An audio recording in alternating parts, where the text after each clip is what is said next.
hut out here in the middle of nowhere. A shepherd's hut. Probably only used when the snow it is gone and he brings his sheep up to the high pasture.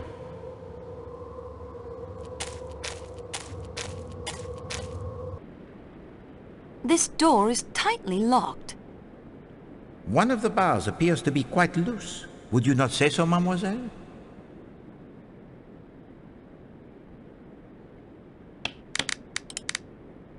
Fantastique.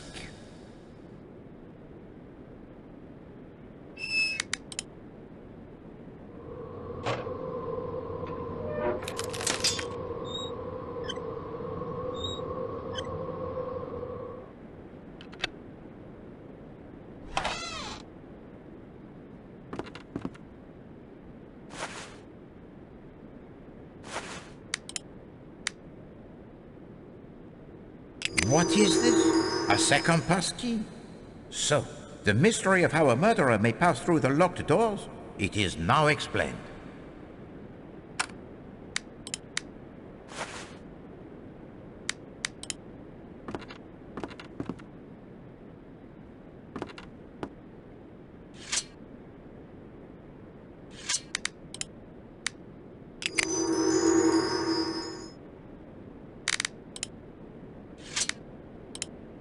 An antique stove. I haven't seen one of these in years.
Wonderful. That should hold, at least until we are rescued. Not a bad job, if I do say so myself.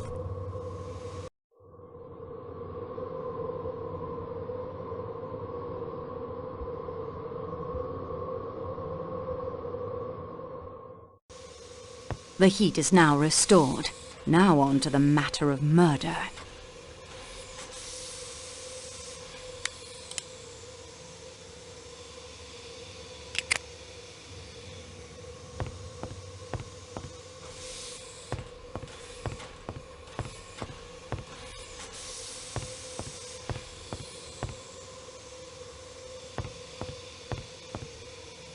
These menu cards are perfect for collecting fingerprints.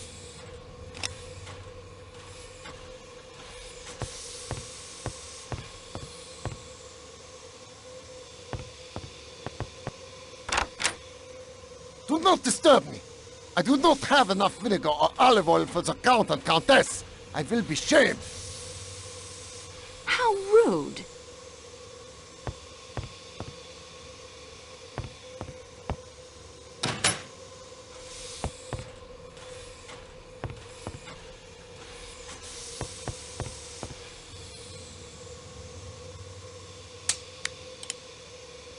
The spout fits perfectly. The valve prevents it from pouring until turned.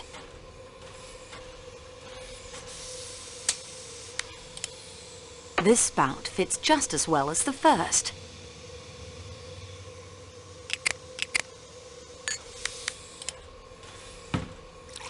I filled the tumbler with vinegar.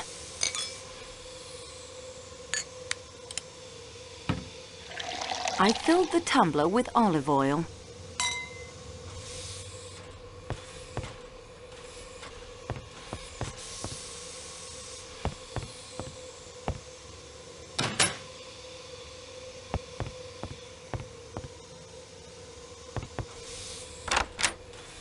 I have the olive oil and vinegar you need for tonight's meal.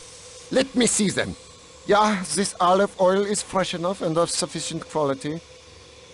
The quality of this vinegar will have to do, but there is not nearly enough. Tell me at once where you found it. In the baggage car. There must be far more vinegar for the authentic Erdapfel salad.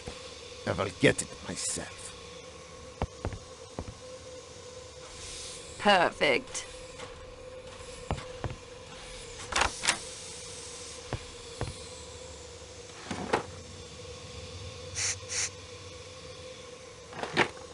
Loaves of bread. They smell lovely.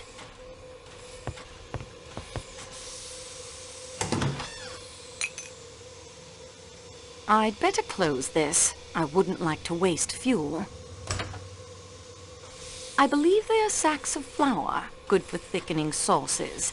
And judging by last night's sauce, Klaus will get through both sacks before the trip is through.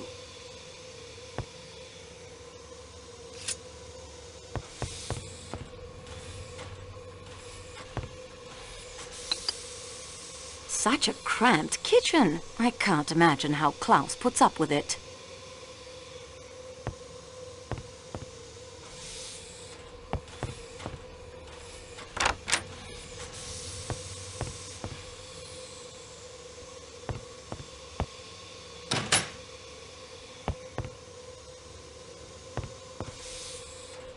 I would like to fingerprint you. Ugh, fine. Do as you must.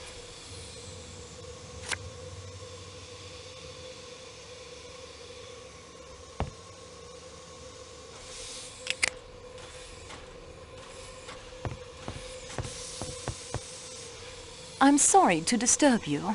Not at all. As you can see, I'm not exactly occupied at the moment. And I do know you're helping that funny little Belgian detective. What can I do for you? May I have your passport, please? It's in my compartment. Feel free to collect it. Your full name, permanent address, and age, please. Mary Hermione Debenham. 32. I'm between permanent addresses at the moment. What can you tell me of the murder last night? I'm afraid I have nothing to tell you. I went to bed and slept.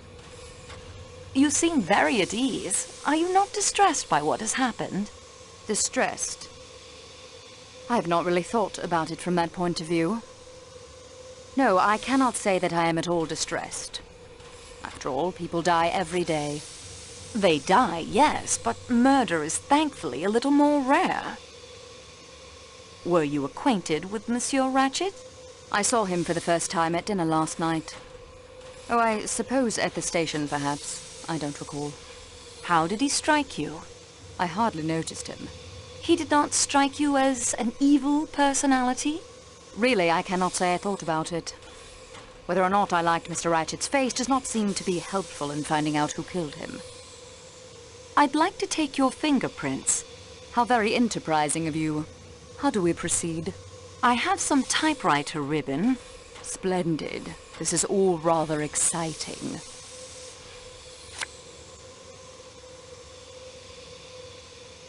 Do you know who Monsieur Ratchet really was? Haven't a clue. Who was he?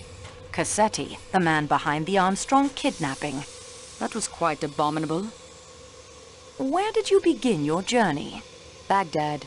What were you doing there? I have been acting as governess to 2 children. What is your final destination? London. I'm giving up on Baghdad. Not much happens there. I'm hoping to find a suitable post in London. What can you tell me about Mademoiselle Schmidt? She's a nearly perfect traveling companion. Quiet, polite, thinks the world of her princess. What is the color of her dressing gown? Her dressing gown. It's dark blue. Flannel. Did Mademoiselle Schmidt leave your compartment at any time during the night? She was with the princess, reading, I believe, until quite late. I awoke when she returned. I remember thinking she was not paid enough for such long hours and checked my watch. It was 12:38. How well do you know Colonel Arbuthnot? That's a very impertinent question. and I'll not answer it. That will do for now, mademoiselle.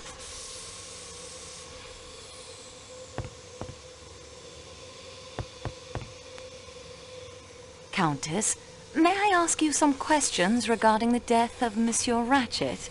I'm not sure what I can do to help, but I'll try. Have you been to America? No, mademoiselle. My husband was posted there. Diplomatic duties. But we were not married then. What is the color of your dressing gown? Why do you ask me that? Detectives have to ask all sorts of questions. Forgive me. It is yellow. Corn-colored chiffon. Are you really a detective, mademoiselle? I was told you worked for the railway. Well, I'm assisting a detective. That's what I meant. Is he a Yugoslavian detective? I think he would tell you he belongs to the world, madame. May I take your fingerprints? Yes.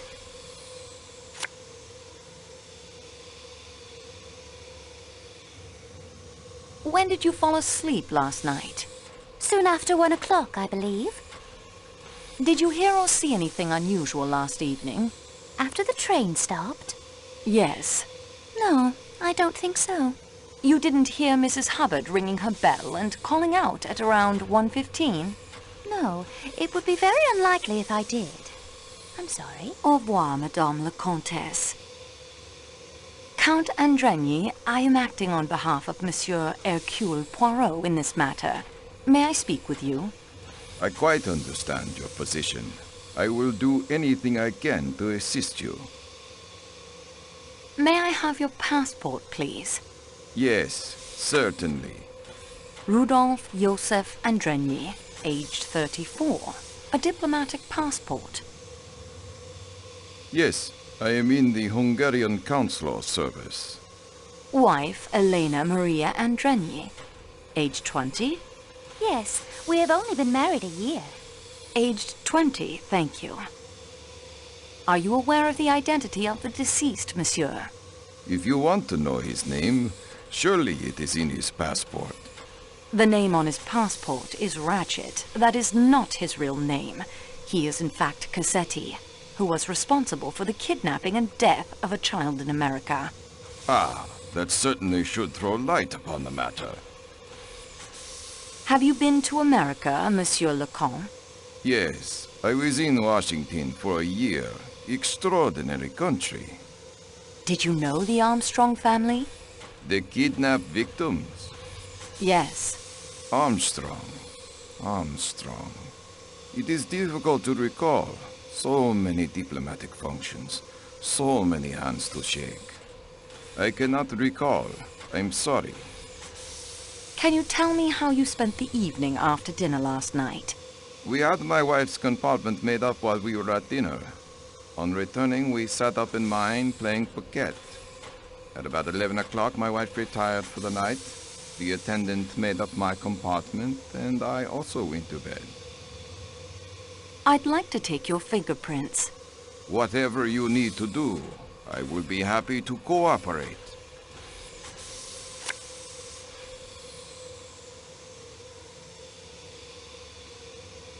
The sudden stop of the train awakened you? Naturally. I learned from the attendant of the avalanche, then went in to my wife and comforted her. When did you return to your own compartment? Well, I didn't, actually. That is to say, I did not like to leave my wife alone after the shock. We passed the remainder of the night together. Other than the train stopping, did you notice anything unusual? No, I don't think so. I dropped off to sleep sometime before 2 a.m. and slept through until this morning. You didn't hear the commotion in the compartment next to yours? The American lady who occupies it had quite an attack of hysterics and rang repeatedly for the attendant. When was this? At approximately 1:15. No, I'm afraid I didn't notice. Do you smoke, Monsieur Leconte? The occasional cigar only. They are always offered to me, you understand, but I do not much like them. Good day, Monsieur Leconte.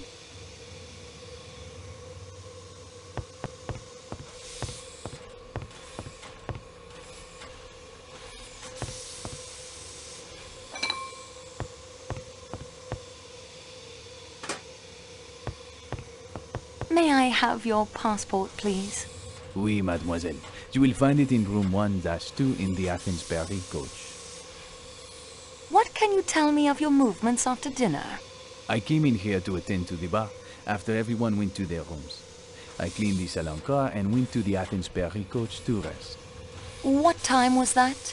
I closed the bar at midnight, so it would be a few minutes after that. Did you see or hear anything unusual last night? No, mademoiselle. The Athens Paris coach was very quiet. And of course, the door leading to the Calais coach is locked. One can pass through only if Pierre Michel or Matteo opens it for him.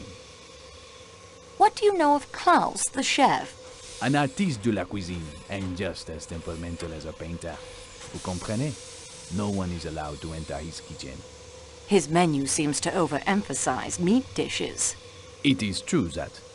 They call him Le Boucher, but not to his face, of course. The butcher. It suits him. I would like to take your fingerprints. I see. Very well then.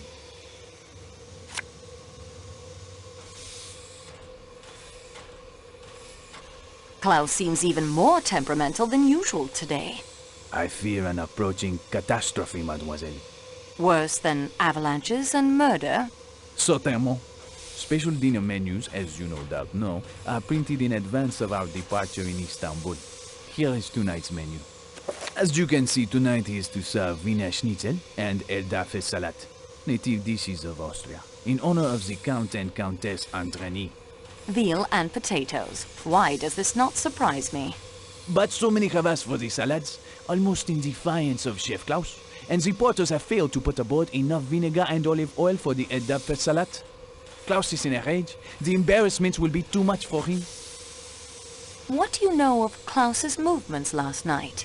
As usual, he stayed in his precious kitchen, preparing his pastries and sauces for the next day's meals. He passed through the salon car a few minutes before midnight in a rage because one of the steak knives is missing. Passengers will take anything as a souvenir if it is not bolted down. Why, the things that have gone missing on this trip would astound you. But perhaps they were not all taken as souvenirs. Perhaps some person, in order to do good, borrowed them? Mademoiselle, forgive me, but I do not understand what you are talking about. Let it pass. What did Klaus do after he entered the salon car? Nothing. We went together to the Athens Paris coach. Do you know Monsieur Ratchet was killed with a knife? I had heard this, oui, but why? Do you think Klaus may have stabbed him? A chef that temperamental? If someone was to criticize his masterpieces? Mais non, mademoiselle. C'est très absurd. Klaus would not stab anyone.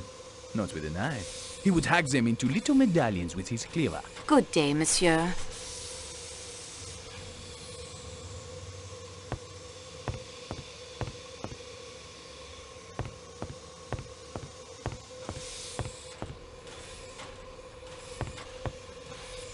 Monsieur Foscarelli. Ah, signorina! I have been told you aid the great Hercule Poirot in his investigations. I will help you in any way I can. May I have your passport, please? Of course, of course! Here you are! You are Antonio Foscarelli. I see here you are a naturalized American citizen. Yes, signorina. It is better for my business. I am, as you can see, a salesman of motor cars.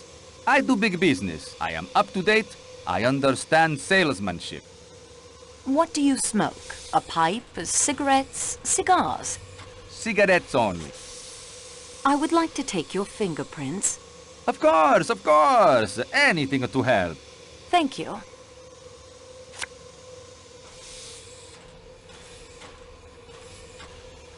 You travel frequently to and from the United States?